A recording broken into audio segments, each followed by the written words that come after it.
In Formula One, some teams are just names on the grid. Williams is not one of them. This is a team that once dominated the sport with legends like Nigel Mansell, Alain Prost, Damon Hill and Jacques Villeneuve, and then fell so far that it was fighting just to survive. Now, with new ownership and drivers like Carlos Sainz talking about a master plan to get back to the top, the big question is simple: can Williams really rise again? Before we dive in, if you enjoy deep dive F1 stories and clear analysis, make sure to like this video and subscribe to Apex Racing Desk so you don't miss the next breakdown.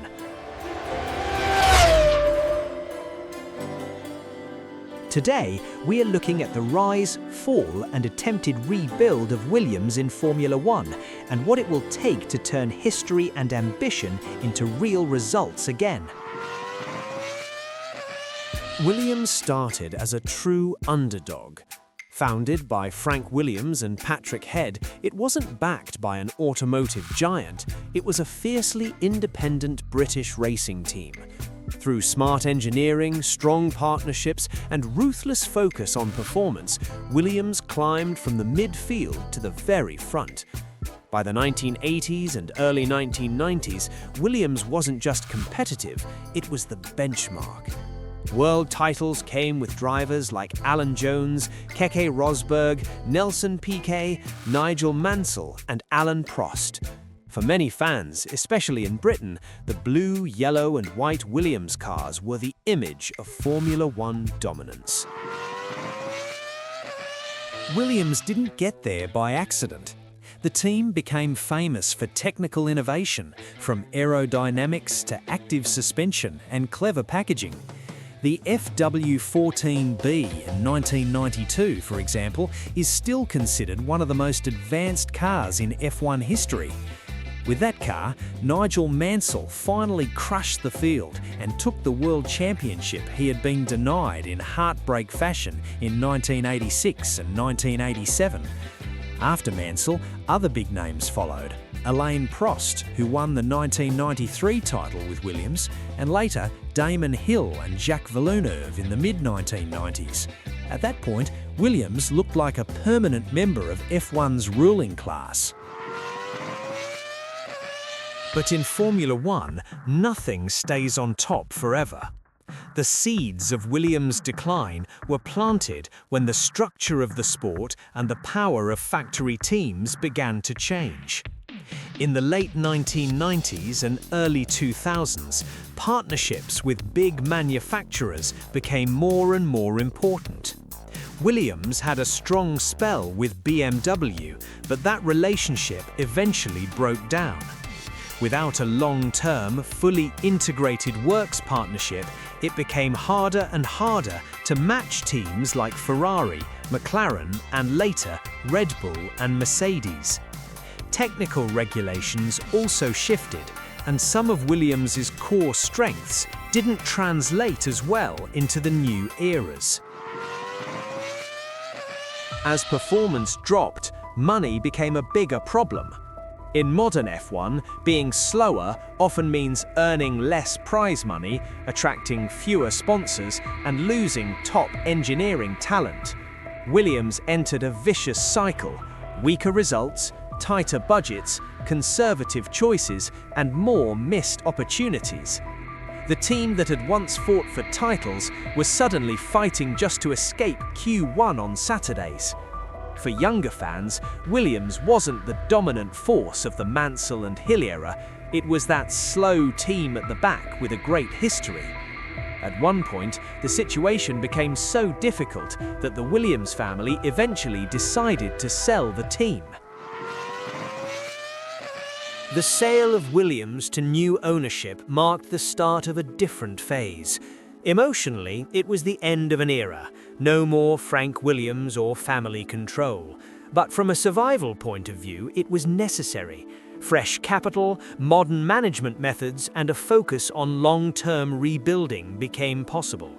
The new structure started investing in facilities, technology, and people, trying to drag Williams from the past into the reality of 21st century Formula One. Progress was slow, and the team remained near the back for several seasons, but the foundation was being reworked. That brings us to the present, and to Carlos Sainz. When a race winner and former Ferrari driver chooses to join Williams, it sends a strong signal. Sainz has spoken about a clear master plan inside the team, long-term investment, infrastructure upgrades, the right people in the right positions, and patience.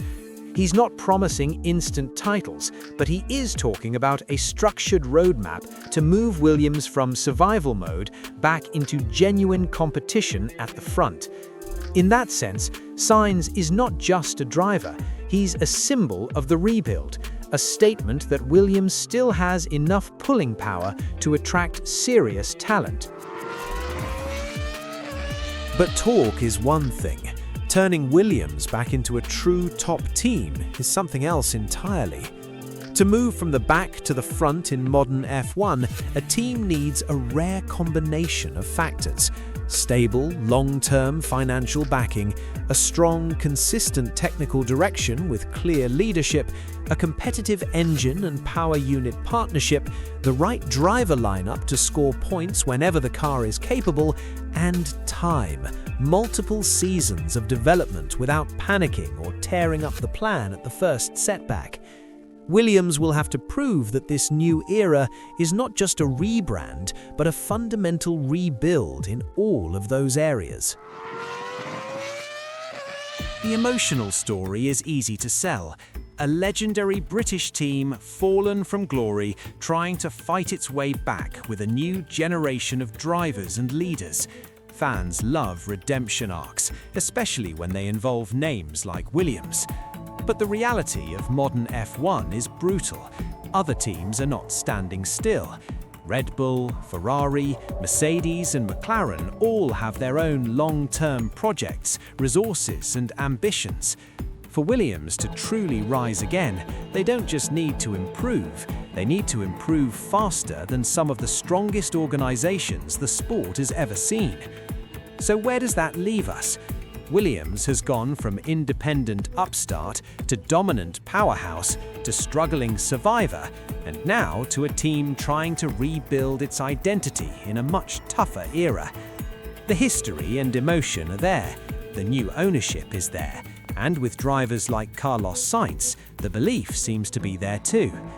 The next few seasons will tell us whether that belief can turn into lap time, podiums, and maybe one day, titles again.